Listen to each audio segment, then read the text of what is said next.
این چند روز برام پر از اتفاقای ناخواسته بد بود و امروز میخوام هر جوری که شده حالمو خوب کنم و از اون حال بد هر جور شده خودمو بکشم بیرون. بسه دیگه.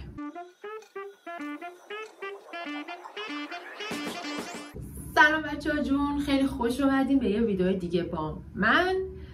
الان ساعت 2 ظهر. من با تمام اتفاقی که این چند روز واسم افتاده بود سعی کردم امروز حالمو خوب کنم. هر کاری که ازم برمی اومده انجام دادم. بیدار شدم، پنکیک خوردم، بعد حموم رفتم، اتاقمو مرتب کردم که شاید ذهنم مرتب شه و نهار خوردم و دارم سعی میکنم که حالمو خوب کنم. تا اینجا موفق بودم. داستان از کجا شروع میشه؟ از اینجا که من به طور خیلی وحشتناکی دارم دوره PMS میگذرونم و این PMS نمیدونم چرا خیلی عصبی و حساسم کرده نسبت به همه چی. شاید هم هر ماه اینجوری میشم، خودم نمیفهمم، ولی اینجوریه که شاید اگه این اتفاقات توی یه زمان دیگه افتاده بود اینقدر حساس نبودم و اینقدر حالمو بد نمیکرد، ولی توی این زمان افتاده و خیلی هم پشت سر هم این اتفاق افتاده. واسه همینه که خیلی از نظر روحی فشار آورده بهم. اولین اتفاقی که واسم افتاد این بود که من 2 روز پیش فکر کنم خیلی حالم بد بود. از وقتی که بیدار شدم همینجوری منفی، گریه، هر کسی بهم میگفت بالا چشات ابرویم زدم زیر گریه و خیلی خیلی حساس بودم. و داستان مال اون روزیه که بارون اومد. اولین بارون پاییزی ما داشتیم تهران و توی همین حال و هوای بد که بودم تنها بودم، یعنی هیچ کس رو نداشتم که باهاش برم بیرون و گفتم اصلا نمیشه تو هیچ کس رو نداشته باشی باش بری بیرون پس بمونی خونه و ناراحت بمونی. پا شدم خیلی انگار نه انگار اتفاقی افتاده، انگار نه انگار که حالم خوب نیست. یه میکاپ خیلی خوب کردم و تیک تاک گرفتم، کلی با خودم داشتم حال میکردم. گفتم خب حالا که داره بارون میاد بذار برم میذاره زیر بارون قدم بزنم و حال و هوا عوض شه. لباس پوشیدم و رفتم از خونه بیرون، در بستم، از ساختمون رفتم بیرون، در بستم و یهو گفتم وای کلیدام کجاست؟ آقا هیچی، من کلیدا رو پشت در خونه جا گذاشته بودم. یعنی حتی اگه یه کلید دیگه هم داشتم نمیتونستم در رو باز کنم. همینجوری توی کوچه داشتم قدم میزدم، اعصابم خورد بود که الان چیکار کنم چیکار نکنم. یه خانومی از ساختمونمون سرش از پنجره کرد بیرون، داشت کوچه رو نگاه می‌کرد و اینا. چیزامو بلند کردم خانومی من کلیدمو جا گذاشتم، درمو میشه باز کنی؟ اونا درمو باز کرد و خب گفتم که یه مرحله رفتم جلو، حالا بذار ببینم در خونه رو چجوری میتونم باز کنم. قبلا یه بار داداشم کلید پشت در خونه جا گذاشته بود و کارت انداخته بود لای در و در باز شده بود و من بلوبانک نازنینم، بلوبانک سفیدم که خیلی هم دوستش دارم، انداختمش لادر. تنها کارتی بود که اون لحظه در دسترسم بود. خرابش کردم و اون لحظه فقط گفتم اشکال نداره، اگه در باز بشه هیچ اشکالی نداره، بذار برم جلو و در رو باز کنم. زور زدم، هل دادم، کارتو محکم‌تر کشیدم، هیچ فایده‌ای نداشت. بعدش فهمیدم که اصلا برای در خونه ما این کار ممکن نیست، واسه همه درا نمیشه این کارو کرد. ولی من یه جوری احساس تنهایی کردم، احساس اینکه وای شهر غریب، الان به کی زنگ بزنم، کی میتونه یه کاری واسم بکنه. یکم که گریه کردم، یکم که زاری کردم، خودمو جمع کردم و زنگ زدم به کلیدساز. یعنی از گوگل یک کلیدساز نزدیک پیدا کردم. 5 دقیقه اومد، فکر کنم 3-4 دقیقه در باز کرد.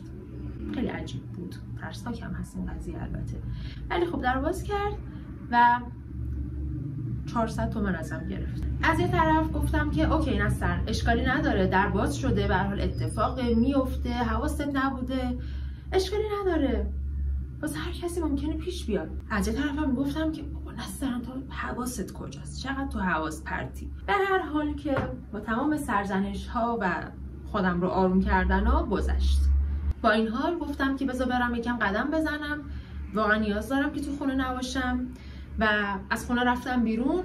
یه عالمه قندیجات خریدم، کیک و شکلات و شیر کاکائو که حالمو بهتر کنه. خوردم، قدم زدم، آهنگ گوش دادم، ولی با همون حال بد منفی بودنه برگشتم خونه و توی اون شرایط گفتم که خب اوکی بیا یه شام درست کنیم، حداقل غذا حالمون رو خوب کنه.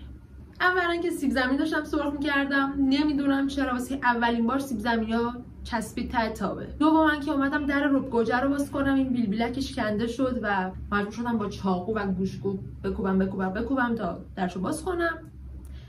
و گفتم که اصلا خب اگه خونه بودی این کارا رو بابات می‌کرد، تو مرض داشتی مگه اومدی یه شهر دیگه که حالا مثلا سر یه رب گوجه بخوای ناراحت بشی. شامم حالمو خوب نکرد و بدترش هم کرد. و بعدش من با یکی از دوستام قرار شد که برم بیرون، شب بریم یکم دور بزنیم و یه هوایی بخوریم و اینا. بد شانسی میاره همش، نمیدونم چرا این چند روز اصلا روز من نیست. الان اومدیم بیرون و خیلی رندوم بین این همه ماشینی که داشت رد میشد پلیس جلومونو گرفت و کارت ماشین و اینا رو خواست. الان حیرونیم. همونو به اون ایستاد پلیس و نگهمون داشت. خلافی ماشین بالا بود و ماشین رفت پارکینگ. ما توی اون سرما توی اون بارون موندیم دم در پارکینگ. کلی عصبی بودیم، ناراحت بودیم که حالا یه بار اومدیم مثلا بیایم بیرون حالا هوامون عوض شه، اصلا این اتفاق افتاده و اصلا فکر نمی‌کرد که مثلا ماشینش اینقدر خلافی داشته باشه و اینجوری شد.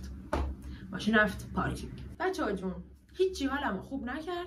برگشتم خونه و یکی از ظرف‌های مورد علاقه‌ام توی آبچکون بود، یه قابلمه برگشت روش و ظرف پودر شد.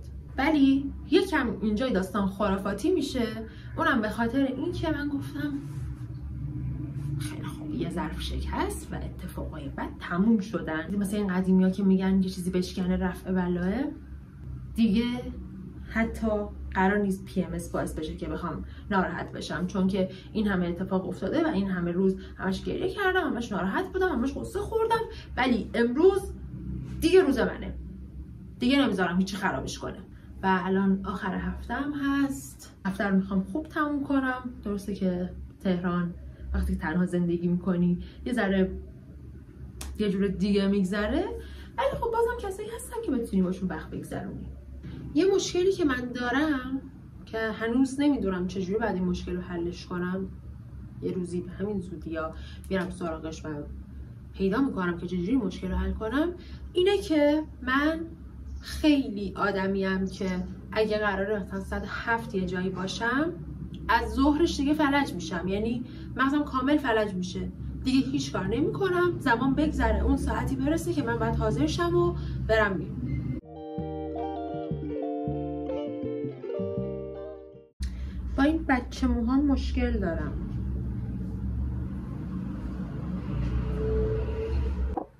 داریم میریم یه کافه جاز، اسمش هست نو جاز کافه، سمت خیابون فلسطینه و ایده ای نداشتم که چجوری و چی باید لباس بپوشم. واسه همین رفتم پیش دوست خوبم چت جی پی تی و گفتم که داستان اینه، من میخوام یه لباس خوب بپوشم و اینا، و به پیشنهاد که مشکی بپوش، یا مشکی بپوش یا زرشکی بپوش. و حالا من یه پیرن مشکی دارم، یه پیرن زرشکی دارم که دوتاشو امتحان میکنم ببینم چجوری میشه. دهنم سرویس شد ولی اصلا دوستش ندارم. چجوری ممکنه؟ چی بپوشم؟ گفتش که یه حالت فرنچ تاک اگه اشتباه نکنم، همون جوری که اصلا یه قسمت از پیراهن تو شلوار باشه یه قسمتش بیرون باشه، اونجوری کن خوب میشه. ولی فکر کنم دیگه نباید بهش اعتماد کنم، اصلا خوب نشد، خیلی زشت شد. تصمیمو گرفتم که اصلا از دوست خوبم کمک نگیرم، چون یه عالمه آپشن مزخرف گذاشت جلوی من، اینو به اون بپوش اونو به چیزی که خودم دوست دارم بپوشم.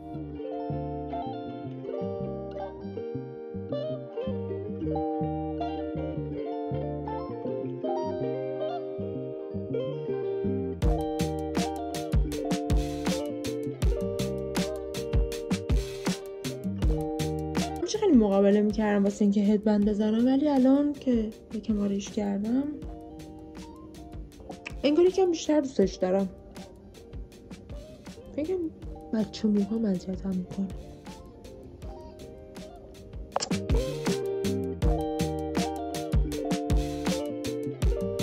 کلیدامو برداشتم یادم نره و دیگه حاضرم که برم.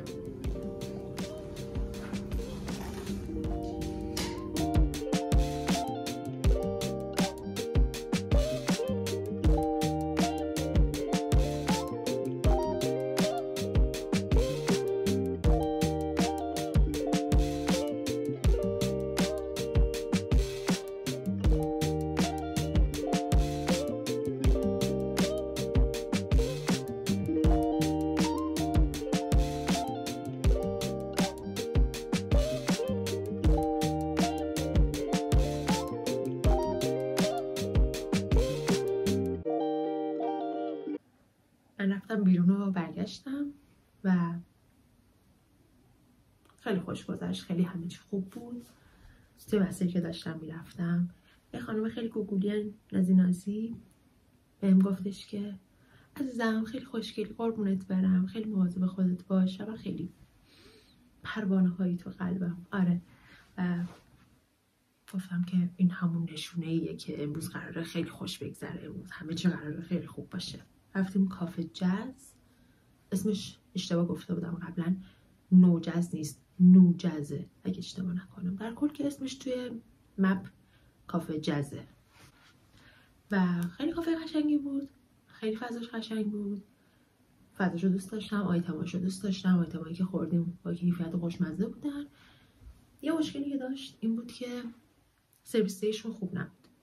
یعنی ما اونجا نشسته بودیم، خب کافه خیلی شلوغ بود، پنجشنبه است دیگه، شلوغ بود و آدم زیاد بودن و اینا و پرسنل خیلی کم بودن و تو این شرایط مثلا باید بیشتر حواسشون به مشتریا باشه و با این حال ما همش اینجوری بودیم که آقا خانم ما رو نگاه کن، ما سفارش داریم، آقا خانم منو بیار فلان. یکم این موضوعش اذیت کننده بود. و به جز اینا بعد از 1 ماه دوستم رو دیدم و کلی گرم صحبت شدیم، کلی حرف زدیم از این ور و از اون ور، کلی نظر و ایده و اینا رد و بدل شد و تو این چند ساعتی که اونجا بودم واقعا این یه چشم هم زدن گذشت. اینقدر که خوش گذشت و امیدوارم که بتونم همین حال خوب و حفظش کنم و دیگه با اتفاقای کوچیک اینقدر ناراحت و عصبی و شکننده نباشم. و ممنونم که این ویدیو رو دیدین. اگه از اینجور ویدیو خوشتون میاد حتما کانال منو سابسکرایب کنین و نظری، انتقادی، پیشنهادی دارین حتما توی کامنت ها بهم بگین و تا یه ویدیوی دیگه خداحافظی.